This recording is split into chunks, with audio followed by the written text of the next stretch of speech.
On the streets of Jamaica, Adamawa State, people go about their businesses. The town, however, has become a haven for a lot of internally displaced persons from areas affected by insurgency. Most of the internally displaced persons are at this camp, which opened just over 2 months ago with just 34 people. And when we started, predominantly they were women and children, very few men.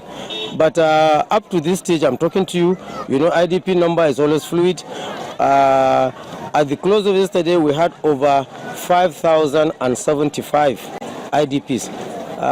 And you can still see more are coming in. So virtually, I can say it is very challenging.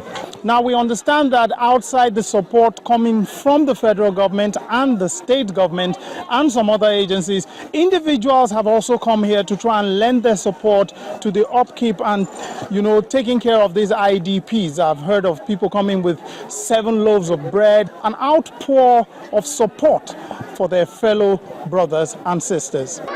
The internally displaced persons say they are grateful to the government and look forward to an end to the conflict. Muna godewa Allah kuma muna godewa gwamnatin Adamawa sun ba mu duk kulawar da muna bukata a gare su. Everything I need for you. Shine muna fatan Allah ya sa su yi sulhu kowa ya koma gidajen shi lafiya. Fatan mu. Governments are helping us. They are just bringing food. We are just thank God for their life. And we thank God for our life here. We want them to do school for us. As the one who have already finished school now, we want to go another school. The state governor says the growing number of internally displaced persons is a constant challenge. He says he looks forward to an end to the conflict, even as he commends the federal government for commencing negotiations with the insurgents. We commend the federal government because the long short of it is that wars are on the table of negotiation. So we commend the federal government for taking the bold steps to enter into ceasefire.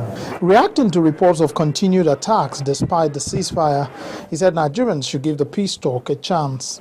We should give the government and the parties, the Boko Haram, the benefit of doubt. You see, sometimes, as you very well know, it may take some time before orders from above permeate down to the very grassroots or to the person right there doing the fighting for whoever party it is. And you can never also don't foreclose the possibility of mischief makers down the rank who want to square it up and say they must have their own fiefdom or whatever. For now, the governor says the state will continue to do its best to cope with the number of internally displaced persons who have made Adamawa their home. Lanre Lasese, Channels Television News.